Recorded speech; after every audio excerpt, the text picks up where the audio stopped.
Okay, 3 weeks down and getting ready to start week 4 tomorrow. And a strange thing is happening.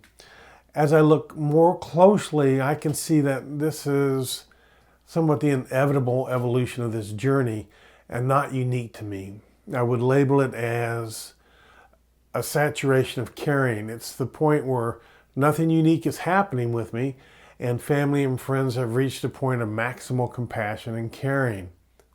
What? That sounds rather terrible, Bob. Really, though, it's not. It is impossible to sustain that high level of concern and compassion that people had when they first heard of my illness. They had a shock that came with it and just an elevated concern. But at this point, they can't maintain that. The stress involved would probably create a situation where they simply don't want to hear one more stinking word about it. Now, I can tell you how I know this happens, and part of it's intuitive. You just know this happens. You've had other people around you who've been sick, and you know it happens. And I can tell you how this happens based on my ability to have compassion for other people. So see if you can relate to this. And I really hate using this example, but it does help to illustrate my point. My mother died in 2003 from small cell carcinoma of the lung. I remember the shock I felt when I found out that she had this disease. However, the level of shock diminished over time as she battled this surefire killer. I didn't live close to her, and she was very strong and very private. She was certainly never the type to turn her saga into a melodrama. She didn't with her small cell carcinoma, and she didn't with her multiple myeloma, or with any other medical problems that she had.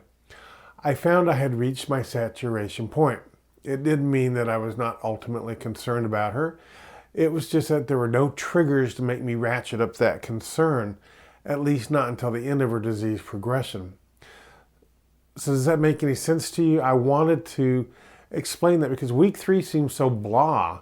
I'm having no side effects other than extreme fatigue, or what they call asthenia.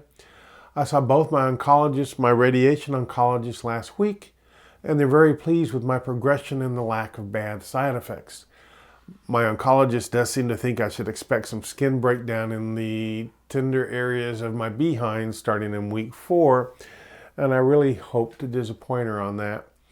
I am keeping that area well lubed with Aquaphor to help slow that down, and also at the risk of embarrassing myself or embarrassing Shannon, she does do the occasional skin integrity checks down there.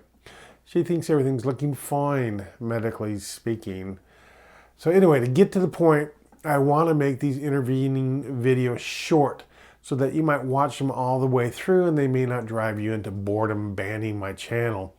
Also, I understand if you kind of say to yourself, it doesn't seem like a whole lot's happening with Bob right now, so I might skip this one. So I'm about to start week 4, and that is when everyone seems to think the drugs and the radiation side effects are going to catch up with me. I plan to get with you next week to let you know that I had another blah week.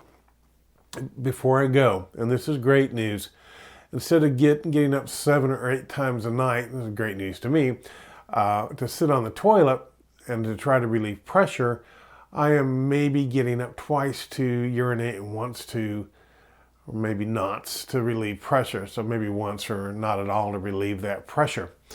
My feeling of constant need to go, the tenesmus, is very much diminished. So I have to feel like the treatments are at least working somewhat well in shrinking up that rather large mass. So on that happy crappy note, let me tell you once again how much I appreciate you watching my videos. It gives me a reason to keep making them, and making them gives me something to do, and having something to do helps to give me purpose. So please sub if you're not. Please consider sharing and hit the like button if you think about it. I love you guys.